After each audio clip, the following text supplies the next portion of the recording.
today's session. My name is Lois Maina. I'm the lead technical specialist for gender and social inclusion at the International Fund for Agricultural Development, IFAD, and it is my pleasure to be moderating today's webinar. Thank you all for joining for the launch of the World Farmer Organization Food Security Webinar Series 2026, which is actually held in the context of the International Year of the Woman Farmer.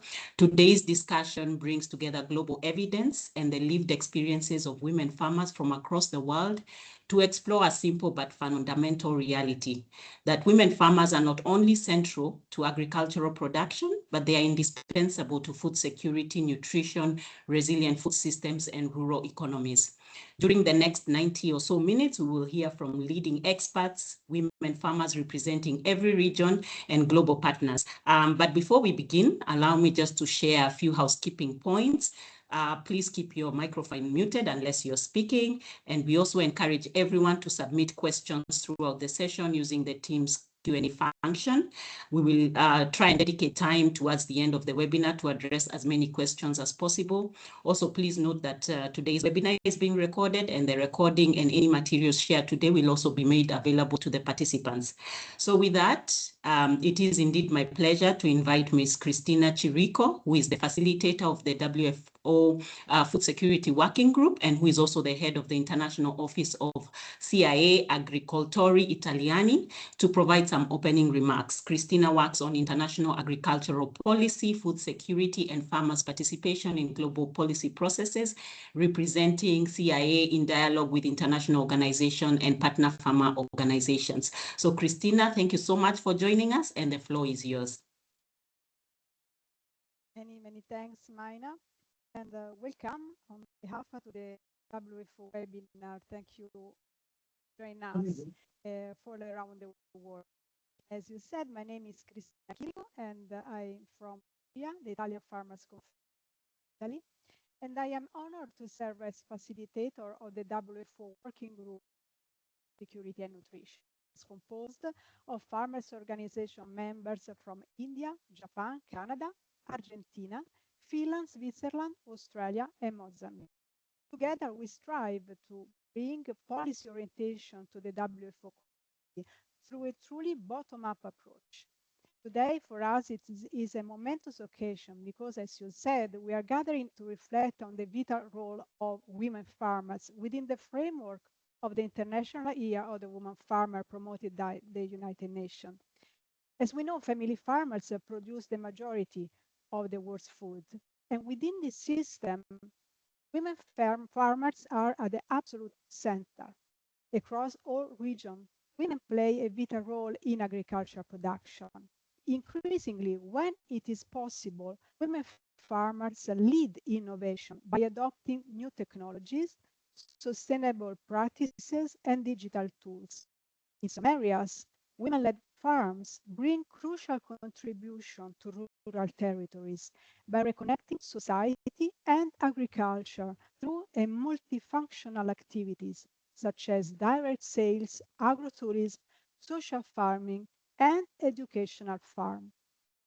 Empowering women to achieve fulfilling personal and professional lives in rural settings is a strategic tool to combat also the rural depopulation.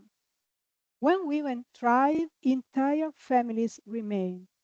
Furthermore, rural women apply their deep understanding of local ecosystem to sustainable land management, actively promoting soil health, water conservation, and biodiversity.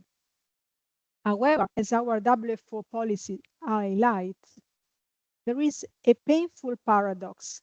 While women are at the center of food security, in many areas of the globe, they are often the first victims of poverty and food insecurity. They continue to face persistent systemic barriers, including a lack of access to land, finance, technology, market, but also knowledge and decision-making processes. Moreover, structurally empowering women requires addressing the critical issue of work-life balance.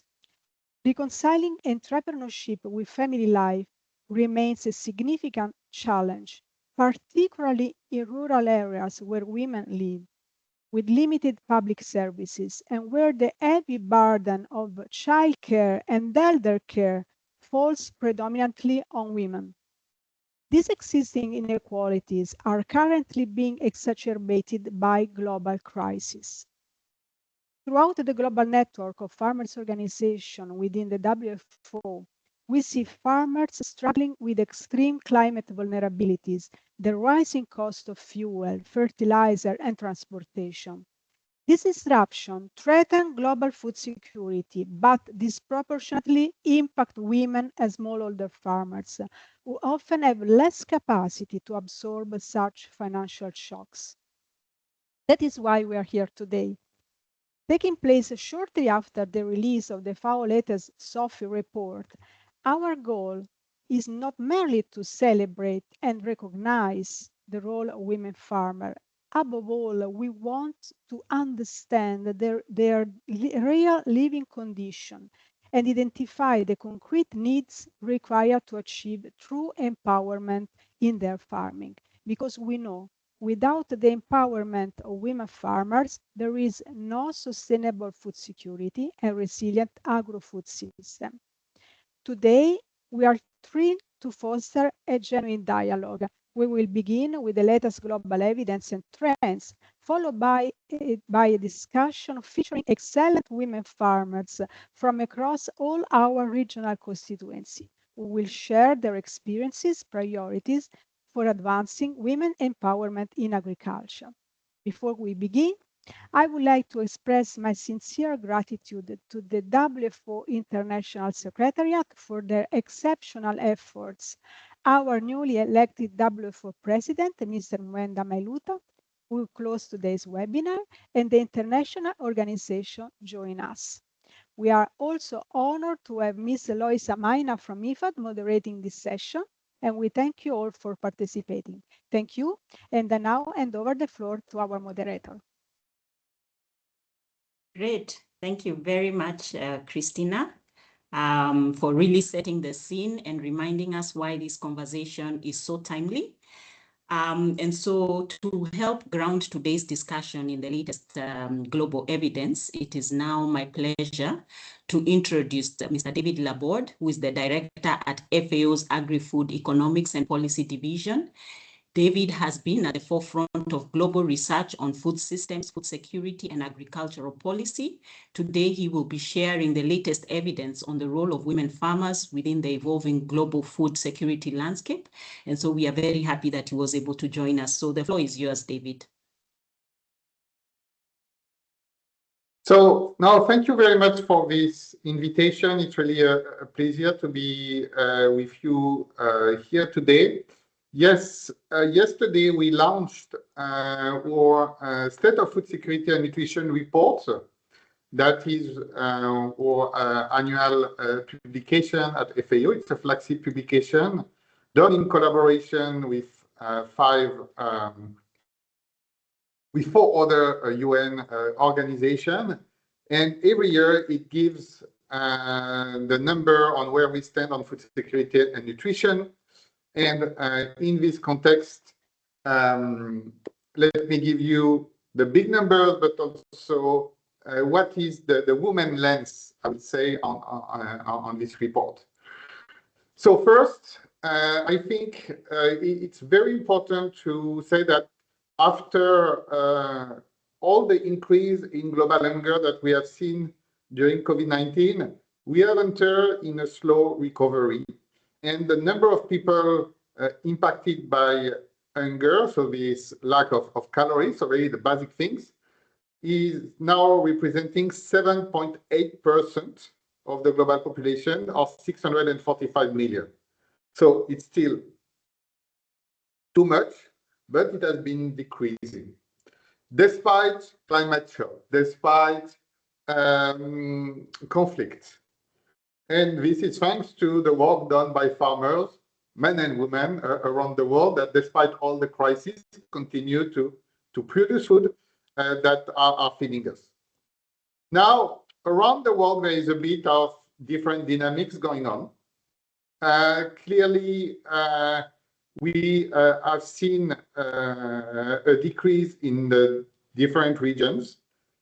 Very strong, honestly, in Asia over the last 10 years, sustained in Latin America. But in Africa, we have seen an increase until 2024, and now we start to see a small, very teeny decrease. On the left-hand side of the screen, you can see in percentage point of the population how it has changed from 2024 to 2025. So you see Southern Asia is stronger. This is basically due to what's happening in India. And in India, it's a combination of still, agricultural production, but also much stronger social safety net and public food distribution. But in Western Asia, in the Middle East, especially due to conflict, and this doesn't take into account the conflict of this year. Okay, let's be clear, because the number stopped in 2025. We have seen an increase. In Africa, as I've said, after years of increases, are now plateau. But in 2025, we have 309 million people in chronic hunger in Africa. And so now it's where most of the people in chronic hunger are in the world. And that's why it should be a priority area for action. Now, if we look at what we call food insecurity, and food insecurity is not just the lack of calories. It's going for people that doesn't have access on a regular basis to adequate food, so that people that can jump a meal or will have to sacrifice their diversity of diets, for instance. Here we are talking about 2.1 billion people on Earth, so it's 26% of the global population. We have seen a decrease in the world since 2020, but and especially in Latin America and in Asia, but still an increase in Africa, where 57% of the population is food insecure. So behind this, there is two sad realities. The first one is rural areas are still more food insecure than urban areas. So rural areas are facing a number of challenges. Smallholders are still, often in poverty, in strong poverty, and they have problems to feed themselves and their community. And so if you look on the right-hand side, 22% of the population in urban area are food insecure, 30% are food insecure in rural area. And this gap has not decreased. Actually, it has even increased since 2022. When now on the woman versus men divide, we still have women that are slightly more food insecure than men, but in a lower, the gap has been reduced. When I say that the gap has been reduced, is during COVID-19. The food insecurity of women have increased very significantly, more than men. And we know that when there is some shocks, unfortunately, it's often the women that are going to face the burden of the shock. Now, if we go a bit beyond the food insecurity, starting last year, we have introduced a new indicators in the report. And that is the minimum dietary diversity score, that is looking basically to which extent people, so individuals, have access to a diet that is diversified enough to provide different micronutrients that are needed and so on. Unfortunately, we see that children doesn't get this dietary diversity. Actually, there is not even 1/3 of the children between 6 and 23 months that achieve this minimum dietary diversity. And for the women also, especially the women in reproductive age, we have just we have less than 2/3 of the women that get access to it. So even if I put these two numbers side by side, the data sources are not the same. So it doesn't mean that, you know, the kids in the same family doesn't have the diversity than the woman. Okay, so this is just proportion. It doesn't mean that we are talking about the same family and the same people. Now we also know that the nutrition education for kids is still lagging behind. The other part of the report is really trying to focus on how costly it is to have access to a healthy diet. Because if you have seen the previous slide, we know that too many people doesn't have access to it. So the first reason we try to really to discuss is, yes, it's too expensive for many people. It's too expensive for 32.7% of the global population. So we are talking about 2.6 billion people that cannot afford it. And because it's expensive, it's 4.28 PPP dollars per day per adult. And it's a very high price tag, especially for countries and households that are poor. And due to the different inflationary pressure we have seen in the last few years, it has actually increased significantly by 25% over the last 5 years. Behind this $4.28 number, we have heterogeneity around the world. At the global level, the ratio goes from $2 to $6. And by big region, we see some differences. Actually, it's cheaper in high-income countries in Europe, Northern America, and Oceania. So the places that are richer, the cost of diets is lower because we are talking about more productive system, more efficient, with less post-harvest losses, for instance. When in Africa, in Asia, and in Latin America and Caribbean, it's more expensive. Why? It really depends on the region, especially about what group of commodity is driving prices. In Africa, it's really animal source food that is more expensive than in the world. In Latin America, it's vegetables. In Asia, it's fruits. And in Asia and LAC, there is a number of issues regarding the domestic markets. And that's important for Latin America because it's an efficient region about exporting food, but sometimes the domestic market has been a bit neglected, either about what type of food is grown or even in terms of distribution of healthier food groups. So that's the big picture. Now, actually, let me just come back just to this, even if I'm concluding. There is a woman dimension of this. You have 3 minutes, huh? Yes, perfect. Okay. Just I want to just to say on that behind these food groups, there is a gender story. There is a story about what type of farmers are producing what. And the cost of healthy diet is high because in many places, yes, fruit and vegetables can be too expensive, or dairy products are expensive. And here we are talking about actually sectors where women farmers play a very important role.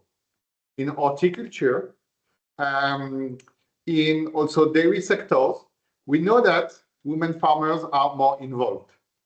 And sometimes because they have been neglected by policies, been neglected by investment, or they can access to less finance, yes, production can be insufficient, cost of production can be too high. So that's why, you know, when we think about how to reduce the cost of healthy diets for consumer, we have to reduce the cost and the price paid by consumer for fruit and vegetables. So we need to know how we can produce more of them. We need to know how we can make sure also that we reduce the losses along the value chain, that we can both reduce the price for the consumers when increasing the price for producers. And because these value chains are very important from a gender perspective, empowering women farmers in these sectors are going to lead to some double win. And that's where I'm going to stop here. You just have the kind of big summary of the report. Hunger has been starting to decrease. The numbers are still too high. We see some gender divide, especially in terms of access to the food. And if you are a woman in a rural area today, you are more food insecure than if you are a man in city. And in order to reduce the cost of a healthy diet, targeting the horticulture sector is going to be important. And we know that it's going to be an important sector for women. Thank you. You can see all of this online, and I will be happy to listen to you. You can drop questions on in the chat, and thank you for this opportunity. Great. Thank you very much, David, for that very interesting deep dive into that report, and for sharing with us these very important statistics. Your presentation reminds us that actually behind every global statistics are actually millions of women farmers whose daily decisions sustain households, communities, and the local food systems. And this data is very important in providing the evidence that can really guide our policy and programmatic interventions. And so this provides a very good foundation for our conversation today. And so now we really do have the opportunity to hear directly from the women farmers themselves. And so we will be moving forward to hear from different regions on how this looks like in practice. We've heard about the global evidence and what David has shared with us today. But it is very important also to just hear from the women farmers themselves and their representatives to really just share with us what's happening within their different regions. They can share with us examples of how the work that they are doing is contributing to food security, highlighting the opportunity or the challenges they are currently facing, and also highlighting priority actions that are needed to better support women farmers. So because we are running a little bit behind time, we are going to ask that each intervention be approximately 5 minutes. And so we are going to start with Africa. And it is indeed my pleasure to introduce Valerie Otieno from the Kenya National Farmers Federation, KENAF.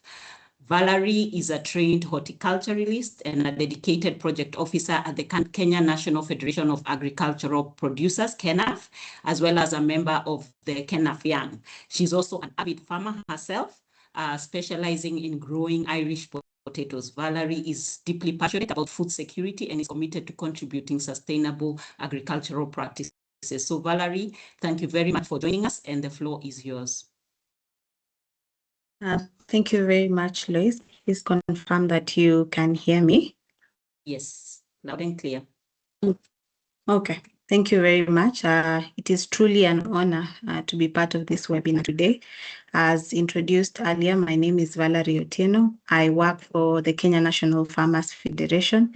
I am a member of the federation as well. I lead the KENAF Women, which means I work closely with women across the country to strengthen their roles in building sustainable and inclusive agri-food systems, which also translates into issues of food security.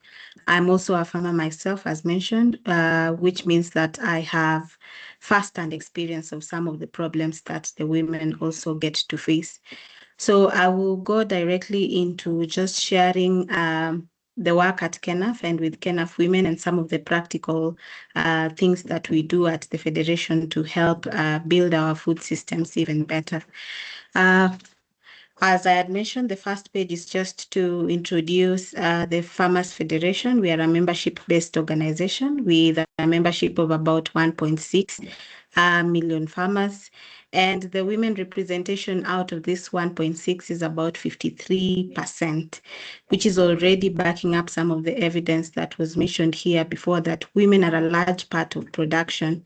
Women are a large part of driving the economic systems. Women are a large part of even looking at issues of nutrition, even at household level.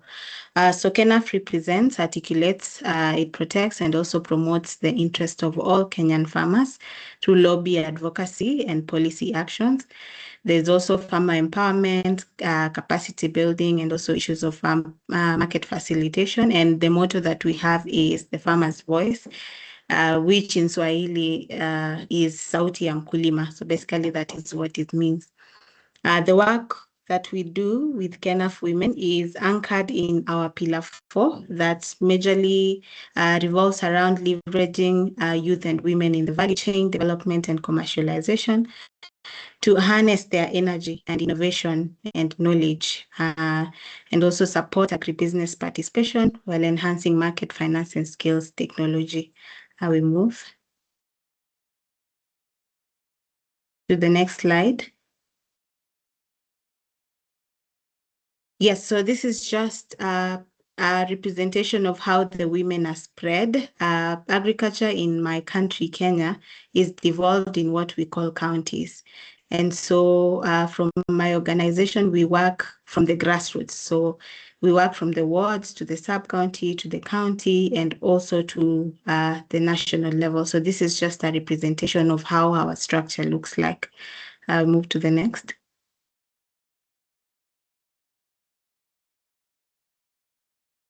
So also nested within the KENAF women, we have what we recently formed, and it's called the Women in Agribusiness platform and network. And this divides women in 3 levels, really. We have the local level that supports now the grassroots women farmers and producers.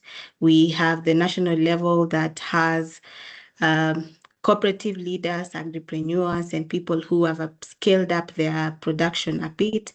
And we have regional and international level where we forge alliances with now exporters, policy influencers, and also global partners. And what this network does majorly is one, mentorship, and that is why it is divided into the 3 levels that we have, so that every person at each level is able to mentor the other to move to the next level. We also have knowledge sharing here. We do matchmaking, matching the producers to the off-takers and the cooperatives also to the buyers. And we also have policy influence here. Let's move to the next.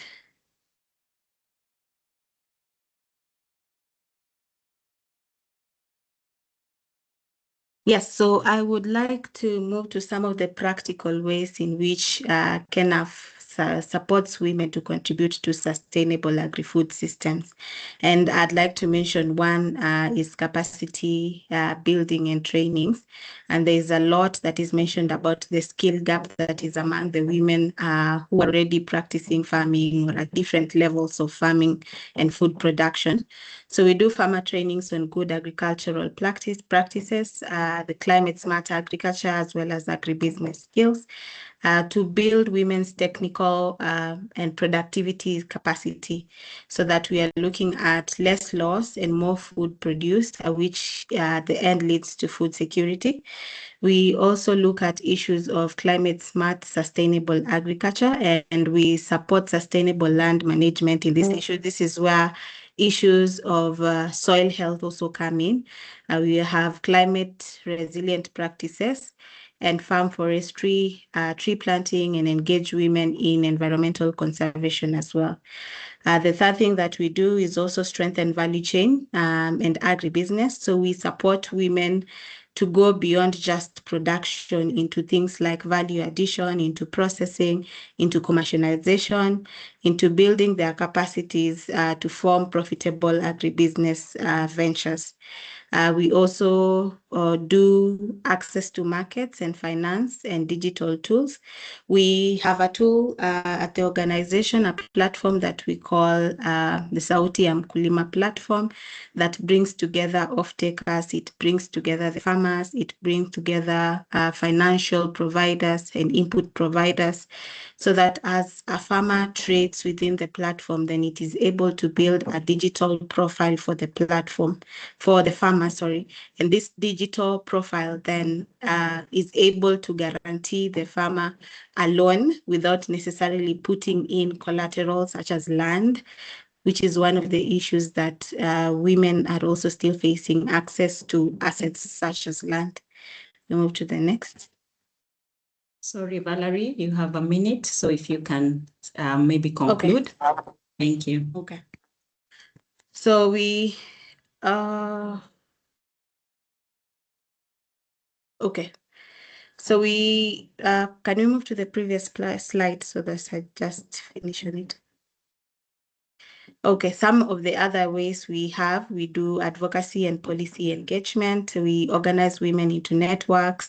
We also have food and nutrition initiatives, and we encourage multi-stakeholder partnerships as well. The next platform. The next slide, sorry. Yes. So during the International Year of the Woman Farmer, there are activities that are ongoing that we are already doing as the Kenya National Farmers Federation. One that already began when we had our General Assembly was the Investing in Her Side event, where we talked about the different strengths of women. We were showcasing the stories of women and connecting them to partners that can scale the ventures that they have.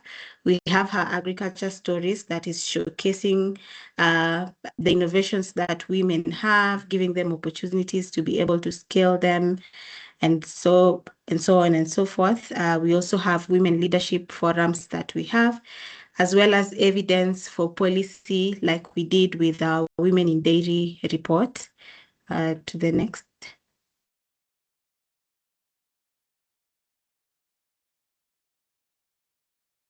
This is just a spotlight to what the Women in Dairy report entailed. We looked at issues of financial inclusion, asset ownership, leadership position, as well as value addition. And it also had some of the recommendations of what can actually help women be better in this industry.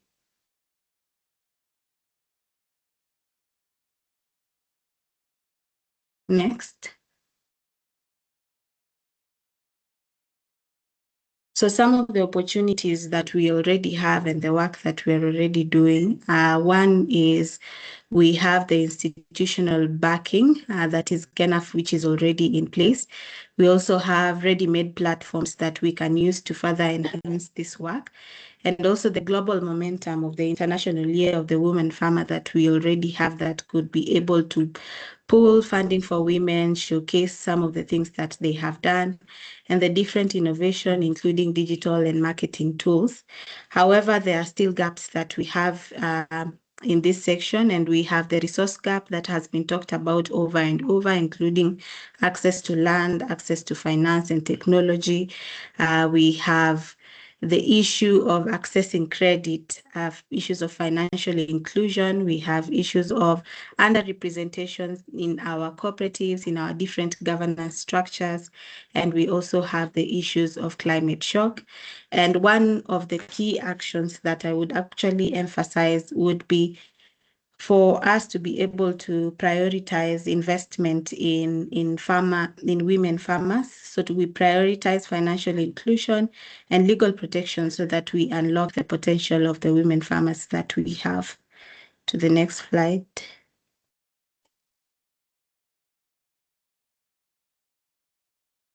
Yes, so this just brings us to an end. I had a very short time to highlight some of the work that we do, but really it is a lot. But this is just to affirm that, KENAF remains committed to support women farmers as the vehicles for the turning now of the promise of the International Year of the Women Farmer into lasting policies, into markets, and into leadership gains for Kenya and Africa women farmers as a whole. So thank you very much.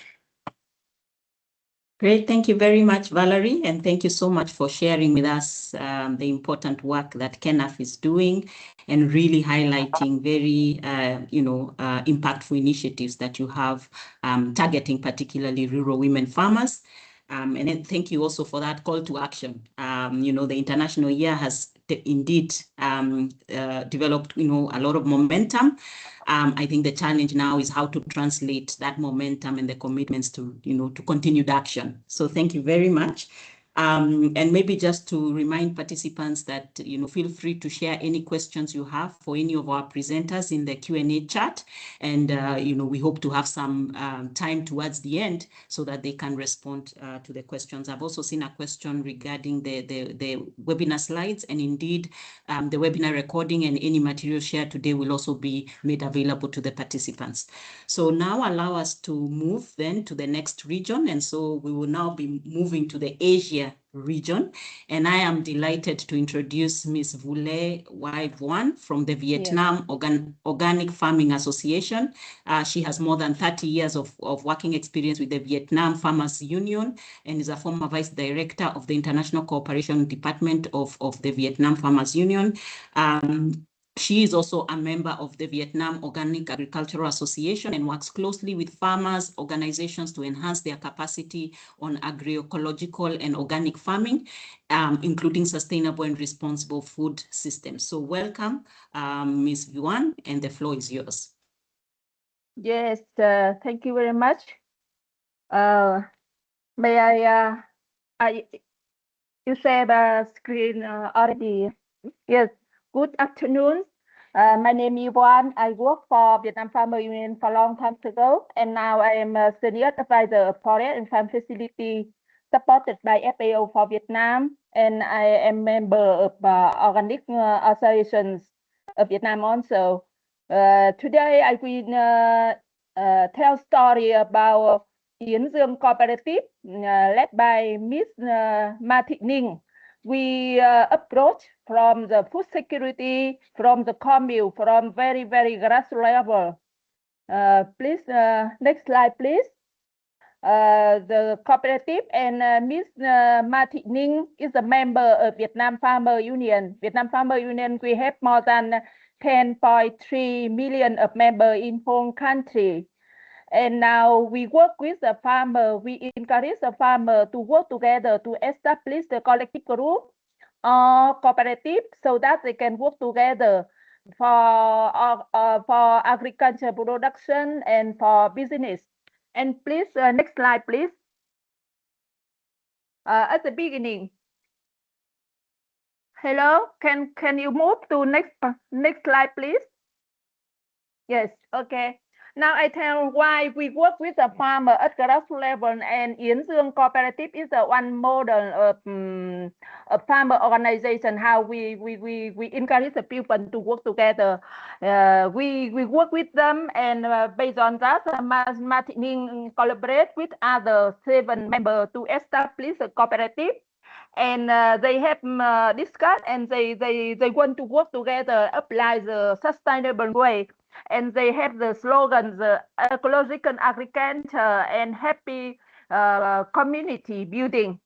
And they work with each other, and they think that first they have to sustain the forest and agriculture, and the second they have to work together to increase the value of local product for food system.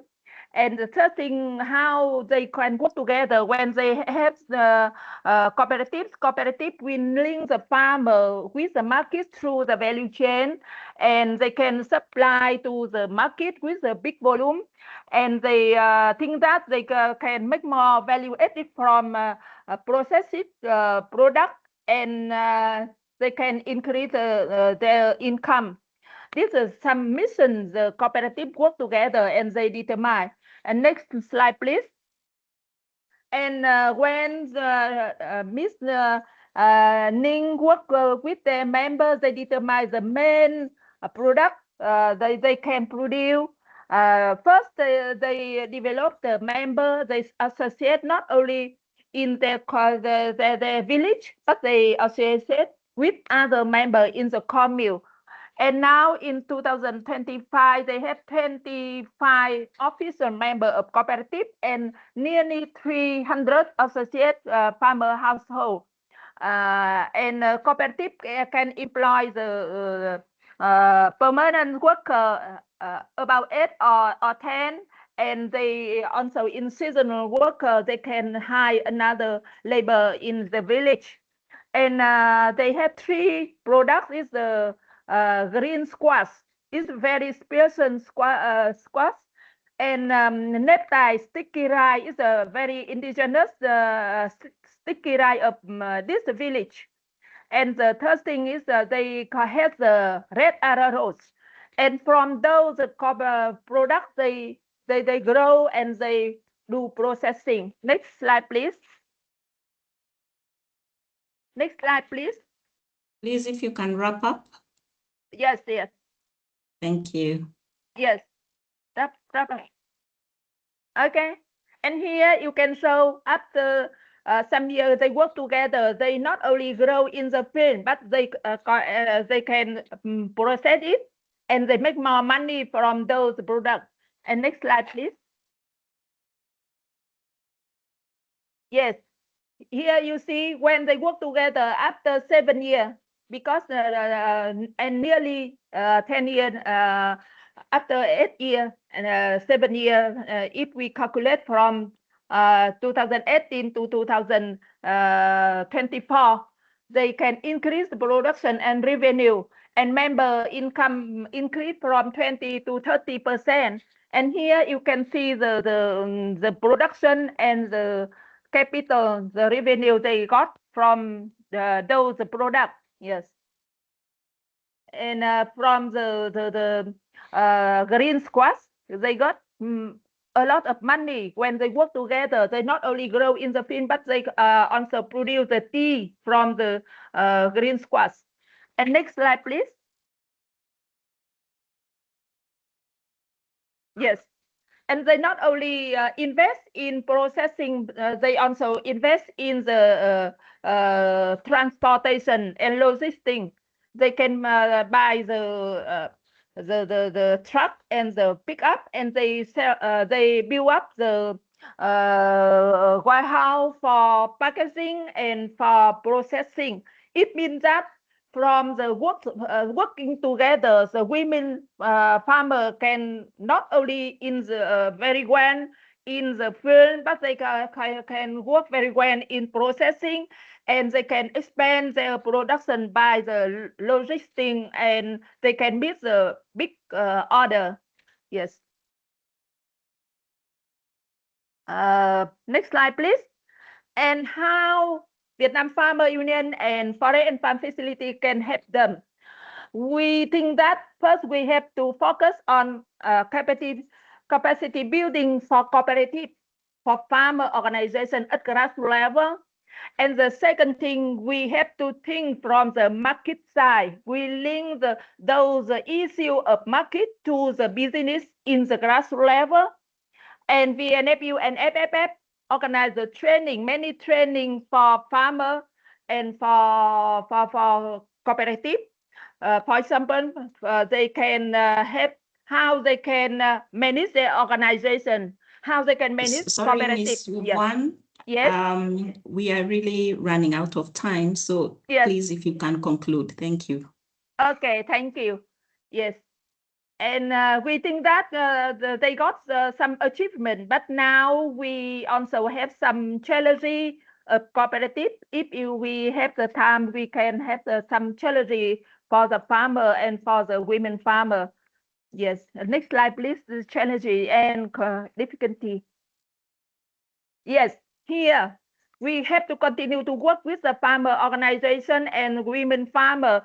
First, we have to train them how they can open the loan from the bank and from other green institution financial. And the second thing, we think technology and skill very important for product improvement. This is why we have to work with the farmer organization to train farmer on technology and skillful how they can make more product and improve their product and production. And the third thing now is the internet and e-commerce very important for farmer organization can access, and they can have some traceability from their product, how they can sell their product through the website, through the e-commerce. Everything we have to train farmer by value chain and connect with them with the company and with other actors in value chain. And I think it's a very important how we can strengthen and improve the capacity of women farmer in coming time for them can access the digital tool and how they can apply in their production in the field and in the market. I think very important. Now we have to work together. Yes. Thank you so much. If the farm run out, I stop here. Great, thank you very much, Ms. Wan, and it's a very interesting presentation and very impressive to hear what your cooperative has been able to achieve. I wish we had more time to just listen to you, because I think there's a lot of very good insights from the work that you have been doing, and I'm sure participants can always reach out to you if they want to learn more about the good work that you're doing in Vietnam. So I'm going to request for the sake of time, because I know we are running a bit behind our schedule, so that we can move forward to the next presentations. And I'm going to request our next presenters to be a bit more brief, if you can, because we would really like to listen to everyone today and be able to hear from all the different regions. And so we are going to now be moving forward to Europe. And it is indeed my pleasure to introduce Ms. Robin Mount from the National Farmers Union of the United Kingdom. She is a fifth-generation farmer and works with her family across sheep, beef, and arable enterprises, leading on environmental schemes and diversification. She is really passionate about the future of British farming and champions innovation and opportunity within the industry. Robin served as the Isle of Wight County Chair and South Regional Board Chair, and was elected as Vice President in February 2026. So Robin, we are really happy to have you here, and the floor is yours. Thank you so much. I'm delighted to have been asked to join you and to hear from my global counterpart. So I will try to be as concise as possible. But as per the introduction, I'm a fifth-generation farmer in the UK. I farm in partnership with my aunt, so a very female-led business. And we do what we can on our own farm to control our inputs and to build resilience within that business. So we grow our own feed and straw on farm for the cattle and sheep, as you mentioned. We feel that's really important because we're selling into a commodity market. Those prices fluctuate. So we do what we can to control our inputs, particularly in the context as it is at the moment, where we're seeing inputs rising across fuel, fertilizer, and everything else. It's really important we do what we can to control that. A big part of what I've always focused on is collaboration. I believe firmly that we can build better businesses together. And I think actually as women, we more instinctively look for ways to bring people together and to work more collectively. These spaces are invaluable for sharing knowledge, and we have lots of groups in the UK that exist as discussion groups and as farm clusters where we work together to talk about the ways in which we can farm more productively and more efficiently. But that doesn't always translate into business opportunities. So how do we do that? How do we build better resilience in our businesses? The EU more generally has a tradition of farming in a more cooperative way, and we're starting to see some of that in the UK. I'm really fortunate to be part of a grain cooperative, and as a director of that grain cooperative, 60 farmers farm together. They hold their own businesses, they hold their own autonomy to farm how they want. I just read a comment. Somebody's requesting if you could just speak a little bit slower. I know we are running out of time, but perhaps so that people can follow. Thank you. So that cooperative was established 40 years ago. The purpose of that is that cooperative functions as an extension of those members' businesses. So it's able to access better markets, to share costs, and has an ability as a cooperative to invest in technology.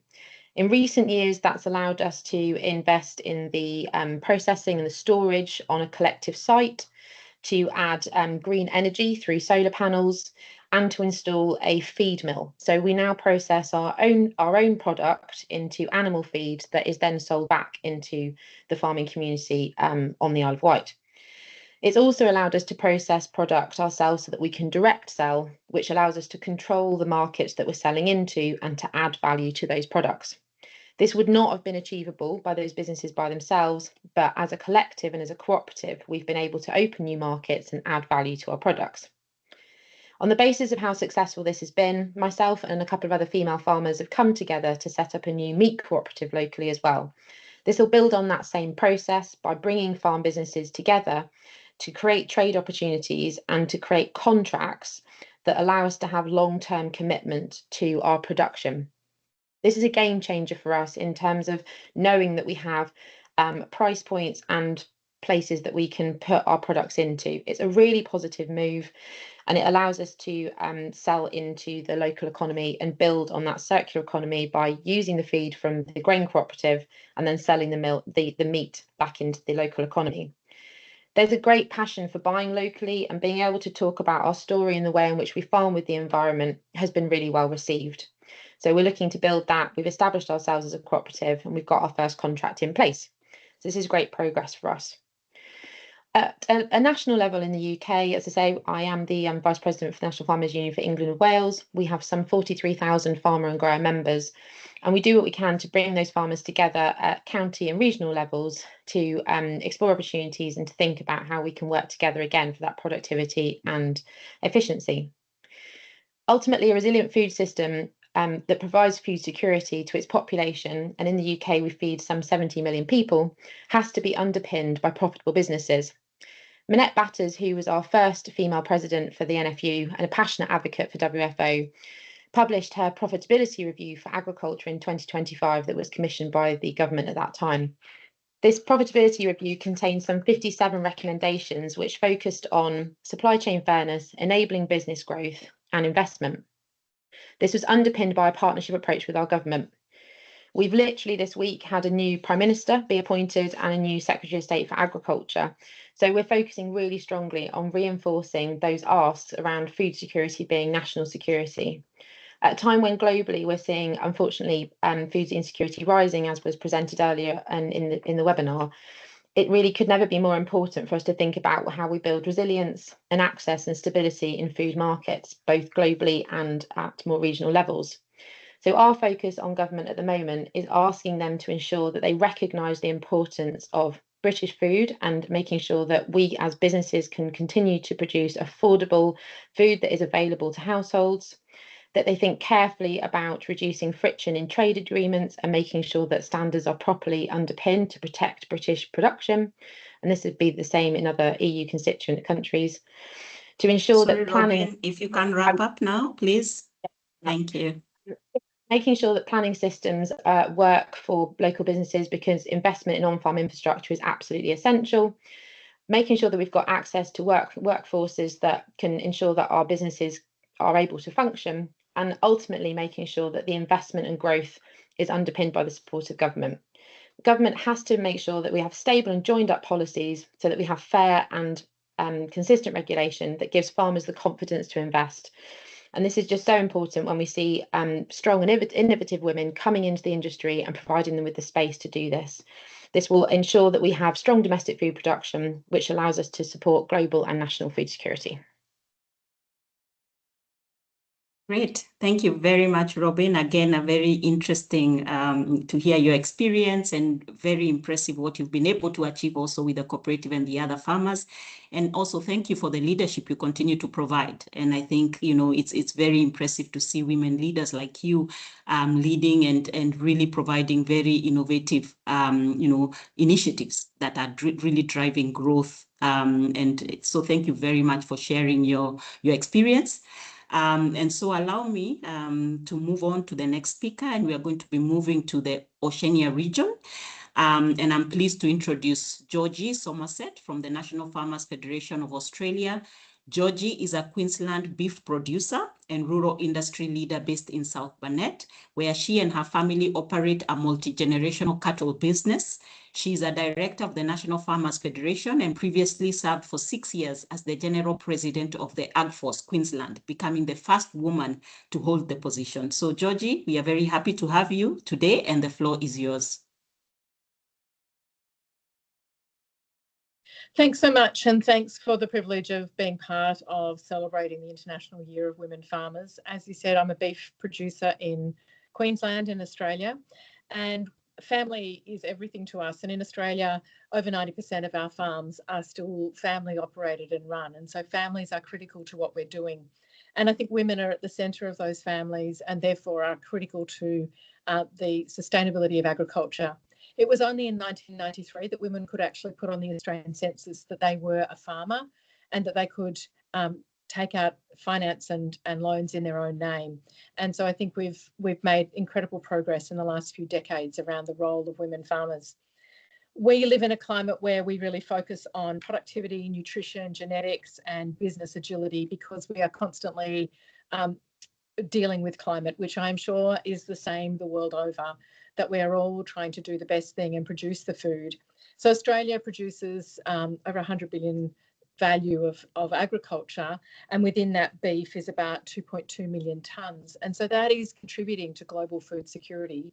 And I feel we do our small part of that in our family with about 1,000 tonnes of beef each year. We are in the middle of transitioning to my sons who are in their 30s, who are taking on the roles of CEO and CFO in our business. And that is also an interesting transition, I think, for all of us as families to learn how to also let go of businesses and as women to shepherd the next generation in. I wanted to talk a little bit about the role of women in leadership and women as farmers who lead. And as Manna said, I was the first woman to lead the AgForce Queensland. We have about 6,500 members across our state. And I've been involved in rural women's networks. We have Australian Women in Agriculture. The Foundation for Australian Agricultural Women was involved in setting up something called Women on Boards. And I'm really passionate about women actually being in leadership roles. While women represent 19% of board roles in agriculture in Australia, only 2% of those are CEO positions. And so the need to have women in leadership, and other speakers have spoken about the collaboration and the cooperation that women can bring to the table. And we need this in our leadership. And I think we need it right across the world. We need to raise women from being recognised as women farmers, as running strategic businesses that manage so many different inputs of climate, nutrition, people, a whole range of things around community, and take those skills, which is transferable, into leadership and board roles. At a local level, we've established a community foundation called the Red Earth Community Foundation, and we run a community leadership program. And over the last 13 years, we have 270 alumni. There is also a national leadership program in Australia, which has about 3,000 alumni. By investing in people, and particularly by investing in women, my belief is that we strengthen our regional communities, we strengthen agriculture, and we contribute to food security globally. It's critical that we invest for the future generations and that we prioritise the role that people can play. I've also got involved in being a woman farmer in other areas. So I sit on the board of our national public broadcaster, the Australian Broadcasting Commission, and I've held that role for 9 years now. I'm also chair of our aeromedical retrieval service called the Royal Flying Doctor Service. By bringing a perspective of running a really complex business in agriculture, I think we add enormous benefit when we move into other areas of community and that are critical to our regions. It's so important we have a public broadcaster to communicate in our regions, to support us during emergencies and to share our stories, to tell the world about what we do. And similarly, it's just critical that we have a medical service that serves us. And so for women to lead those organisations and to be involved, I think is critical. The National Farmers Federation has run a program now for almost 10 years called Diversity in Agricultural Leadership, where we invest in women. We bring them together, we provide them with a mentor for 12 months, and we help them to be leadership ready and board ready. The necessity of supporting women to step into leadership roles and then actually standing with them as they take on those roles is critical. The role of agriculture is critical in Australia. We manage the majority of the landscape. They're very fragile landscapes and they're critical to our regional communities. And the role that women play in holding those families together that manage over 90% of those businesses is absolutely critical for the future of the contribution we make. Australia has a population of 25 million. Sorry, Georgie, if you can conclude, yep, please. I will. Yeah, thank Australia you. has a population of 25 million, but we provide food for 75 million people. Women are critical to that role. And I really, my key message is that for all of us as women farmers, step into leadership, lead the change that we need to be, and don't be afraid to take the skills from farming into other spheres as we change the world. Thank you, Mona.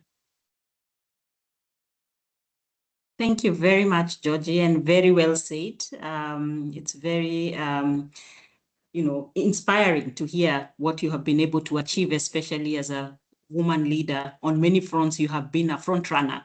And thank you very much for the important work that you continue to do, and also for highlighting very important points for us to think about, particularly around women's leadership, about mentorship, and really developing the next generation of farmers. But also, how do we think about succession, and how do we really develop that future generation? So thank you very much for sharing that with us. And so we are going to move on now we still have 2 more regions to go. And so we are now going to move to North America. And I'm delighted to welcome Anne Schwagel from the National Farmers Union of the United States. Anne is a diversified organic grain and pastured livestock producer in Western Minnesota, USA. She holds a bachelor's degree in geography at Gustavus Adolphus College in St. Peter, Minnesota. She currently serves as the State Secretary of the Minnesota Farmers Union.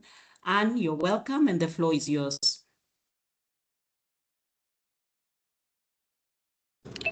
Thank you. It's my pleasure to be here. I'm Anne Schwagel. As the introduction gave, I live and farm in Western Minnesota. The bio is I'm now the Vice President of Minnesota Farmers Union, and have kind of grown in my leadership role within the organization since my last experience with WFO, and which is fantastic. Really happy to be here this morning. Minnesota Farmers Union is a part of National Farmers Union. We are a grassroots membership-based organization representing Minnesota's family farmers since 1918. We represent about 18,000 family farmers and rural residents across the state, and are a part of the National Farmers Union, which represents national family farmers across the United States. On my farm, we operate a diverse crop rotation in the group, especially for the grain world. Using long crop rotations on our farm. I farm with my family, my husband and my father-in-law. We're in a generational family farming situation where we're trying to earn as much as we can to support multiple generations on the same amount of land that we have, which is comparatively mid-scale to our peers here in Western Minnesota and in the grain farming world. We have worked over the last several years in partnership with folks at the University of Minnesota for our Green Initiative, which is developing innovative continuous living cover crops, whether they be perennial grain crops as well as winter annual grain crops that help farmers have both build environmental resiliency on their operations, as well as providing economic resiliency to family farmers. Through that, on our farm, we focus a lot about soil health and ways to build resiliency on the farm. And another way that we're working on that is to raise and direct market meat on our operation to support our local community. Minnesota Farmers Union has seen a very dire need over the last decade for small and mid-scale meat processing in Minnesota. We see that the consolidation of our meat processing is a real threat to food security. The COVID pandemic really displayed that when we had empty shelves in our grocery stores. And this is where we believe that farmer-led solutions matter. Starting in late 2021 and through here till this year as well, we developed a plan and accessed grant funding through the USDA and through private grant funding opportunities to build our own mid-scale inspected meat processing plant in central Minnesota. there's a real gap in inspected processing for family farmers to access, folks who are not operating in incredibly high scale opportunities, but folks who are doing family scale agriculture. It's called Farmers Union Processing and Meats. It opened and is certified now as a USDA inspected processing plant. And it works to address the gaps and is working to also build a model for success for others where there are meat processing deserts. For women farmers in particular, these kinds of investments can be transformative. Access to reliable nearby processing opens doors for diversified operations, direct marketing, and value-added production. It creates opportunities to build viable farm businesses that are less dependent on volatile commodity markets and are more connected to local consumers. In turn, that strengthens both farm viability and community food security. We really feel like accessing markets for both diverse cropping systems and mid-scale meat processing, both things are pretty consolidated in the United States. They're consolidated markets where major global companies control a good chunk of the market. And for example, with meat processing, 4 companies control 80% of the beef processing in the United States, and very close to that for pork and for chicken as well. The result of that is it's difficult for farmers to find price discovery and price transparency in those markets. We work with Farmers Union. Kind of the name of our game is to fight monopolies in the United States in our food and ag system. And I think one of the opportunities as women farmers is that we're really creative. And I think this is where having women leadership in our organizations, I love Georgie's whole segment, and it was part of mine, about building leadership opportunities for women farmers, both within our farm organizations and within the commodity boards that represent us in Washington, D.C. and in our state capitals as well, is a key priority, certainly for me within my work within Minnesota Farmers Union. I think it is really important for women farmer leaders to put the ladder down for those that will come after us in leadership, and to build a pipeline of strong women leaders. I think we bring a really diverse perspective, and we're creative problem solvers who get a lot of stuff done. As we know on the farm, a lot of it falls on our shoulders within our families, within our farming operations, within our businesses, and we get things done. So I am really happy to be here, and I hope that I kept things brief enough here tonight. Yes, thank you. Thank you very much, Anne, and thank you very much for sharing your perspective and to hear about the great work that you're doing. And really, we cannot emphasize enough the points that you're raising about the importance of building resilience, on leadership. I really like what you said about creative problem solvers, and how can we really, leverage this creativity that women farmers bring, and really looking for innovative solutions to the challenges that are there. So thank you very much for sharing that experience. Perhaps maybe just to inform the participants that you can also activate the live subtitles in case that would be of interest. So if you're on Teams, if you see the 3 top dots where it's written more actions, you can click there and you will see a section on language. And if you click on that, then you can activate the subtitles, the live subtitles. So now we are going to move to our last regional presentation. And really now we are moving to the Latin America region. And it is my pleasure to introduce Martha Santos Luzada from Can, Brazil. Martha is a 5th-generation rural producer from the Brazilian state of Rio Grande do Sul, where she raises Corriedale sheep. and she serves as second vice president of the Rural Union of Alegrete and is actively engaged with the Brazilian Confederation of Agriculture and Livestock, CNA. She also leads initiatives that promote women's participation and leadership in agriculture, serving as the president of the Women in Agriculture Commission of the Rural Union of Alegrete and deputy coordinator of the Women in Agriculture Commission of Frasul and CNA. So Martha, we are very happy to have you, and the floor is yours. Please, you have just a few minutes, if you can keep it concise. Thank you.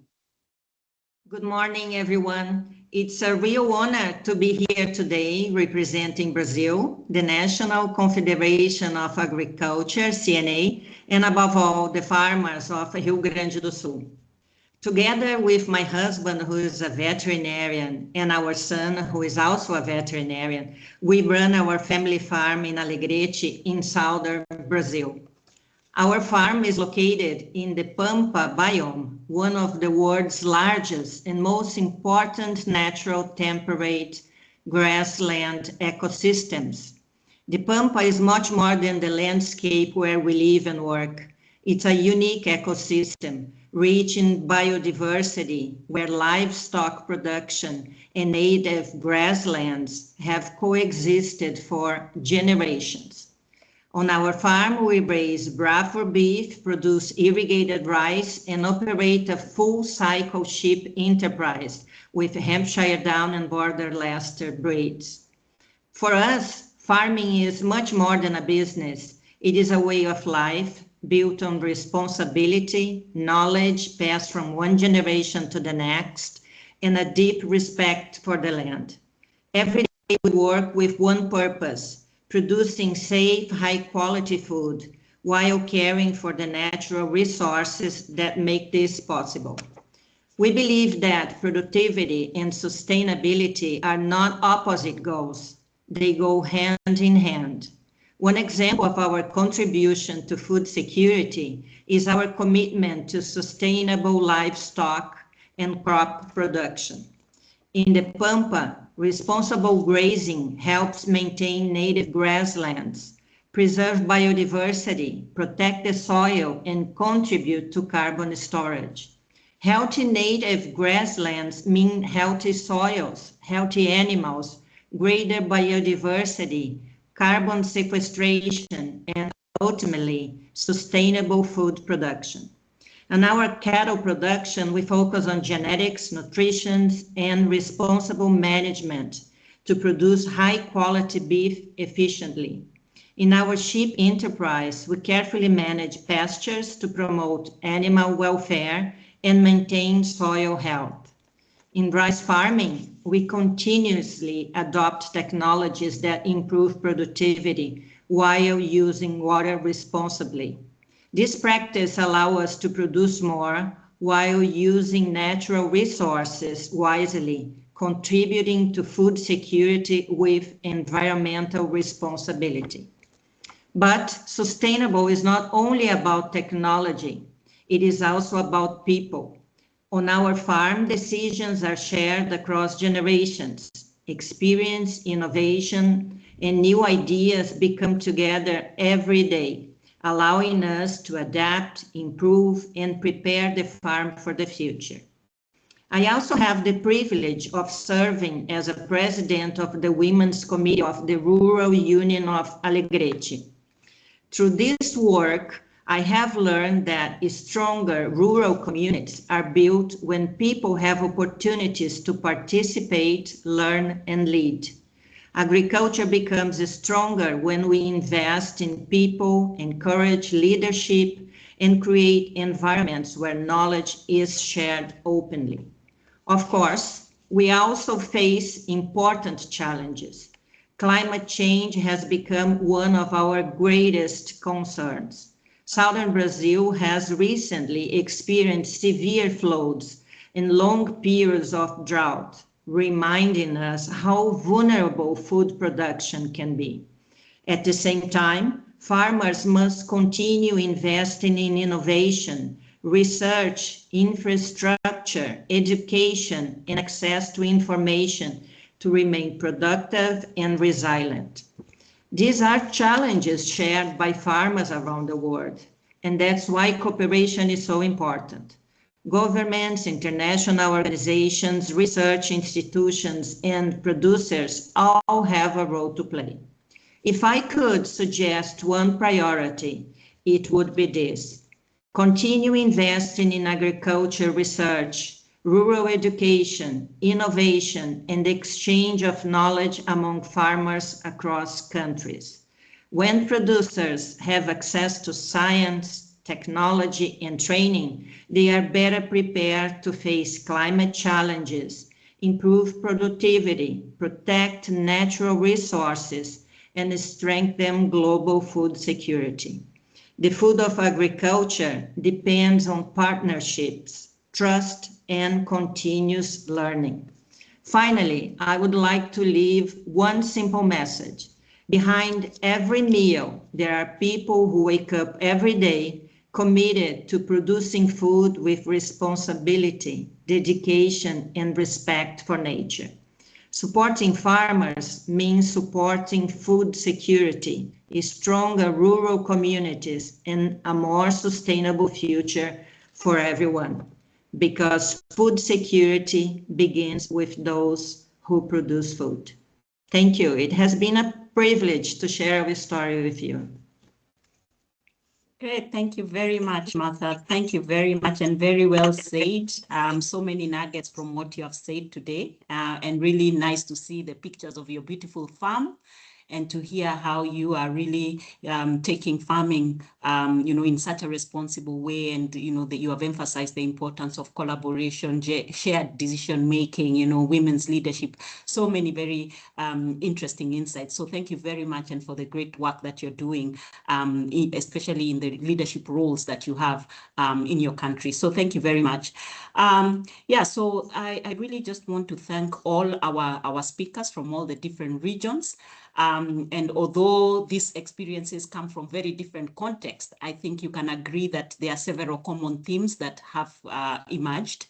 We have heard about the important contribution of women farmers to food production and nutrition. We've also had the importance of securing access to productive resources, knowledge, finance, and markets. We've also heard about some of the emerging challenges, especially the growing impacts of climate change and other shocks. And then, the need for policies and investments that can really address some of these challenges, and also recognize women farmers, not just as farmers, as producers, but as leaders and innovators, across the various countries and regions.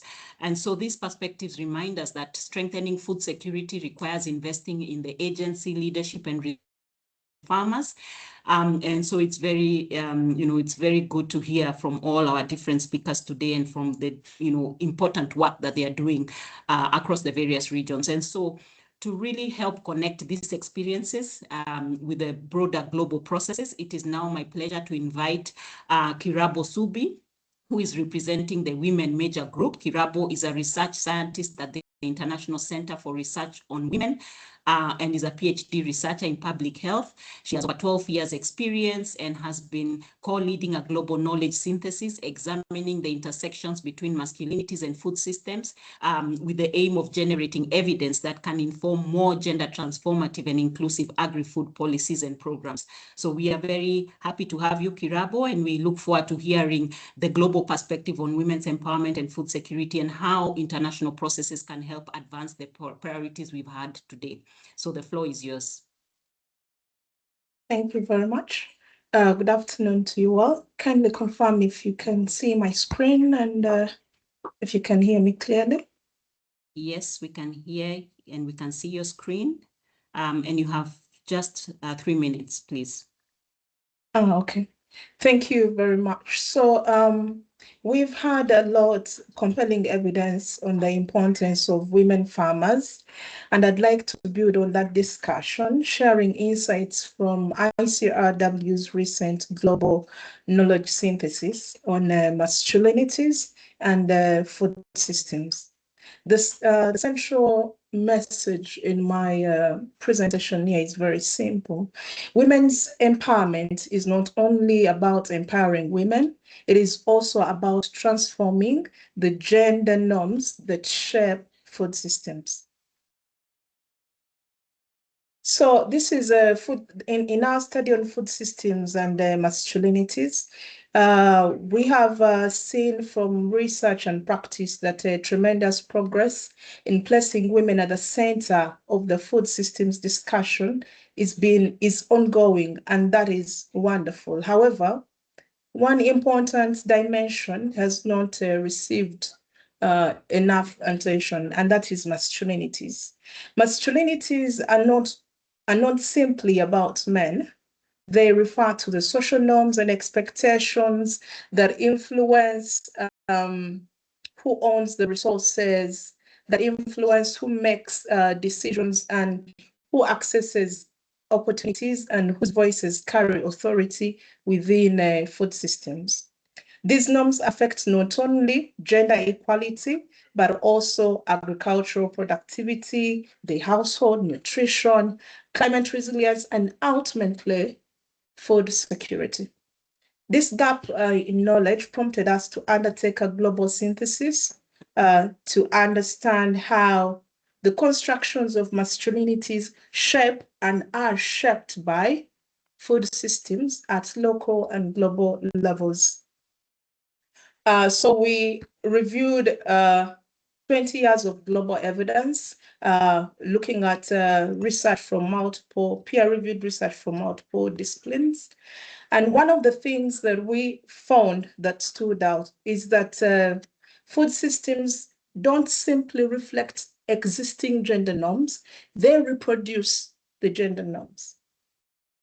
Agricultural institutions often determine who is receiving training, extension services, who gets access to technology, who leads cooperatives, and unless a cooperative is designed in a manner that it is fully women-led, you'll find that in majority of them, the leaders at the top are men. And then also these food systems determine on who controls productive resources.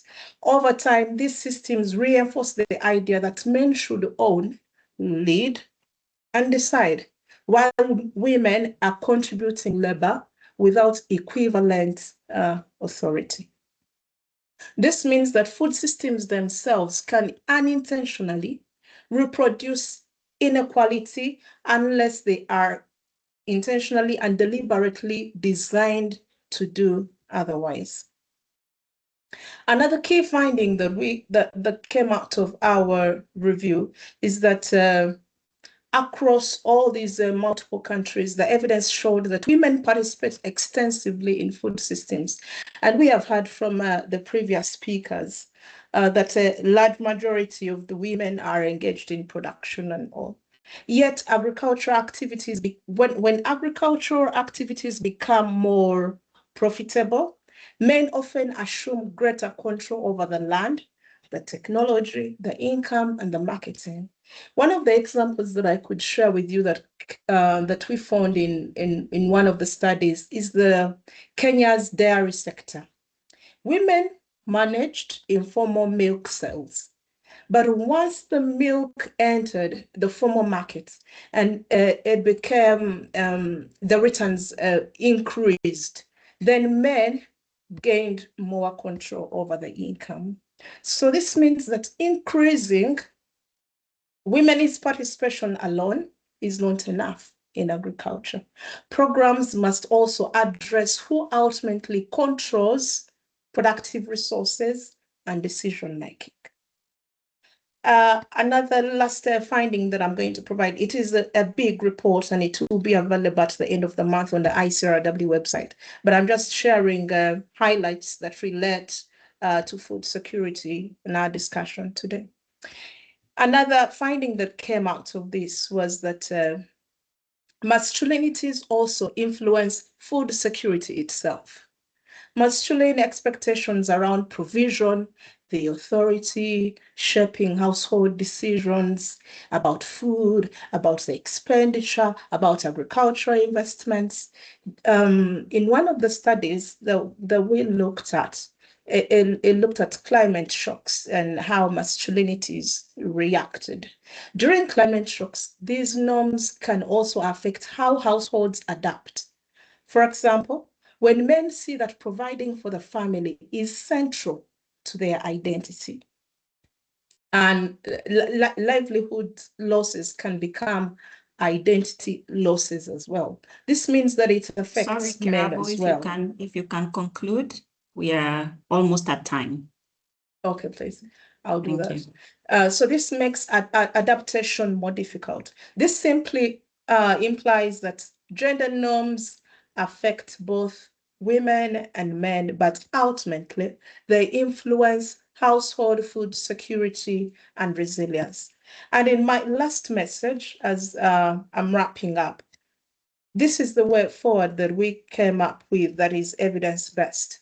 We need to transform food system institutions. Yeah, as food systems commercialize, women can lose influence unless institutions are intentionally promoting equitable access and decision making.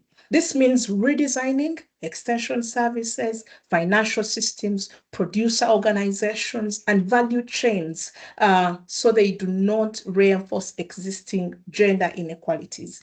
We also need to engage men as partners. Engaging men as partners in changing harmful norms can strengthen household resilience, improve cooperation, create enabling environments for women's empowerment. Thank you very much. As I finish up, just one more message that I want to leave with all of us. Women are central to food security, as you've heard from the previous speakers. Realizing their full potential requires transforming the institutions and gender norms that shape who owns, who decides, and who benefits across the food systems. Thank you very much.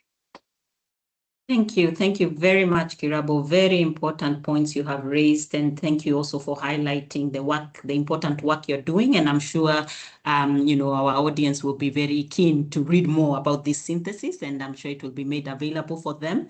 But thank you also about highlighting the really important aspect of social norms and how those shape and influence women's, control and decision-making within agricultural food systems. And we've also seen that actually in our work at IFAD, and the importance of really promoting women's agency, leadership, and decision-making, as well as, looking at how to, enhance their role in the value chain, and really so that they can unlock more value. So thank you very much. I know now we are almost at time, and I know that now we have to then move on to the closing remarks. Unfortunately, we may not be able to address any of the questions at this point, but I would encourage our audience, in case of any questions, our speakers are very much willing to engage. So if you have any questions, please send them through, and I'm sure that you'll be able to get some responses, or if you want to hear more about what they've shared today.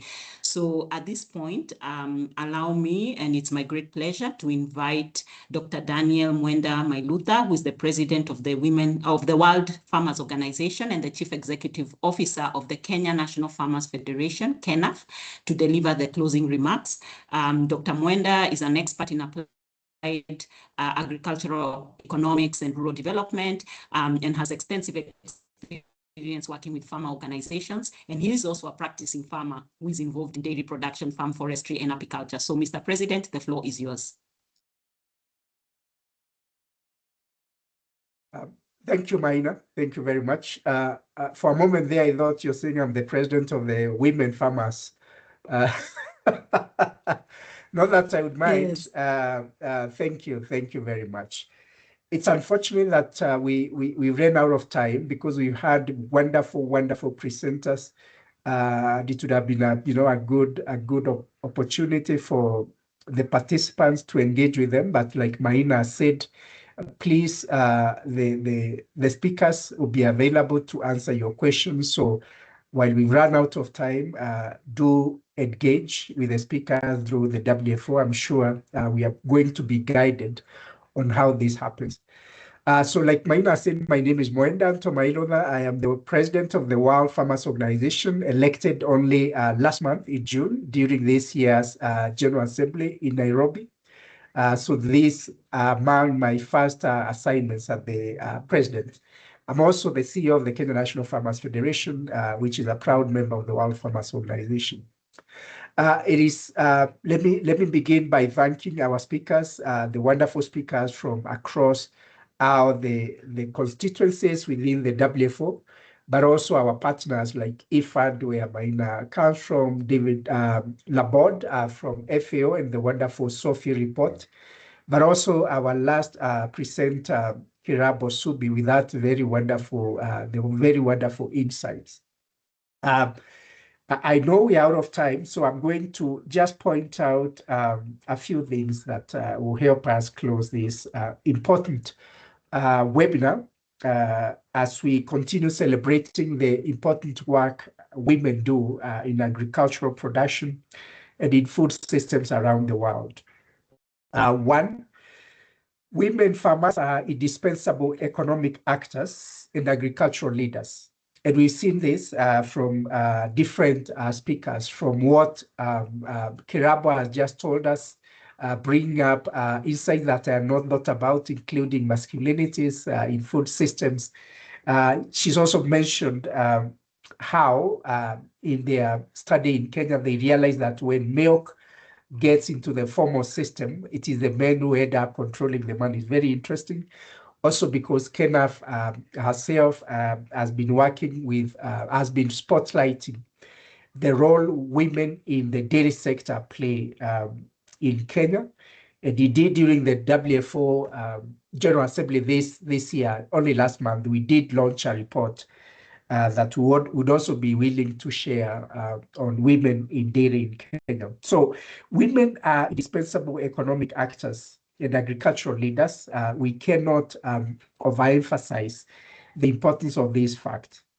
So women are not only beneficiaries of agricultural policies, they are also food producers, they are entrepreneurs, they are innovators, and they are leaders whose contribution is fundamental to food security, resilient agricultural systems, and thriving rural communities. And this takes me back to what Laborde said in his report, that 30% of the food insecure in rural areas are women. We should pause and ask ourselves whether this is really right. It is not.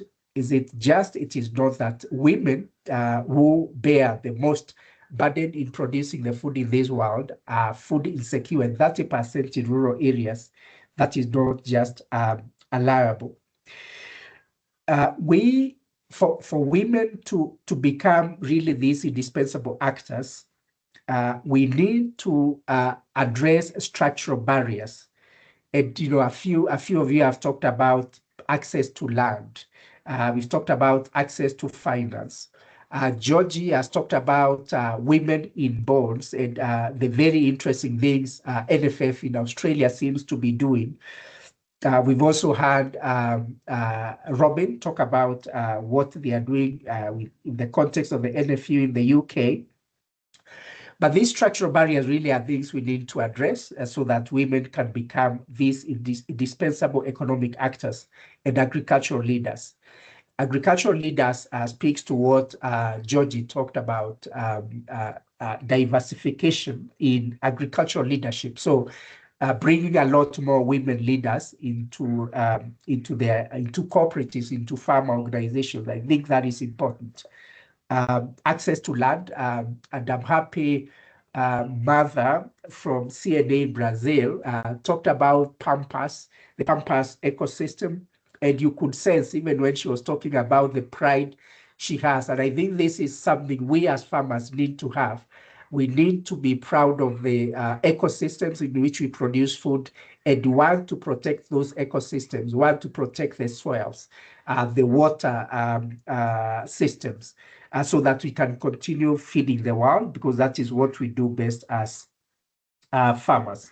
So empowering women farmers means creating the conditions for them to fully contribute as leaders of sustainable agriculture. And I think it behooves us all as farmers first, but then also as leaders in the different farmer organizations across the world, and ultimately at the WFO level, to ensure that this is done, that we continue empowering women, looking at the examples of like what NFF is doing in Australia, what Robin is doing in the UK. We see Anne, I think Anne Swiggle, I will not be able to pronounce your surname, in Minnesota. We've seen Vo Le in Vietnam.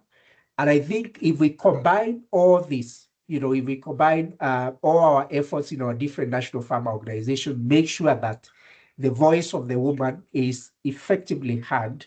And of course, we follow, using empirical research from the likes of ICRW, SOFI, IFAD.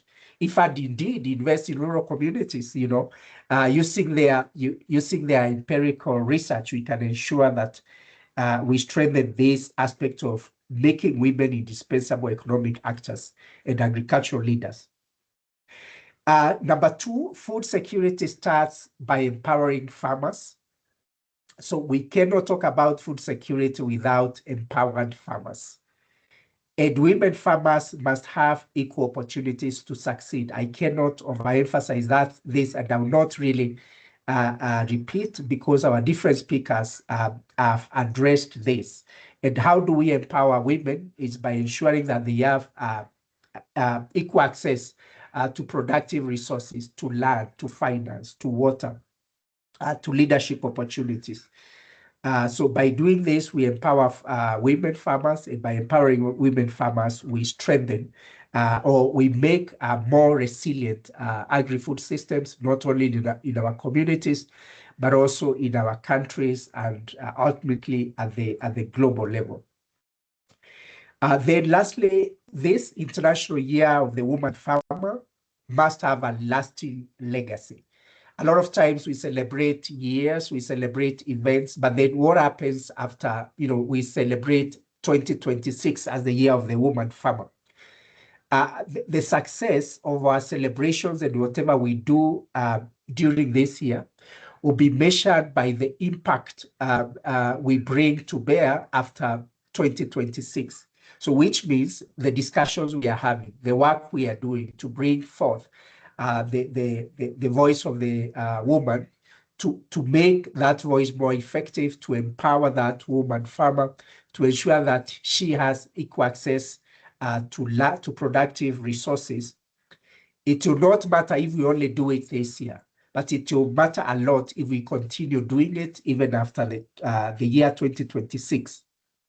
So let us all commit to use this year, the celebrations we are doing this year, the recognition we are according women this year, to activate ourselves even in the years to come, to ensure that we continue empowering women, we continue ensuring that their voice is effectively heard, we continue ensuring that they have equal access to productive resources that will enable them produce food for their families, for their communities, for their nations, and ultimately build resilient agri-food systems at all those levels also, but also at the global level as well.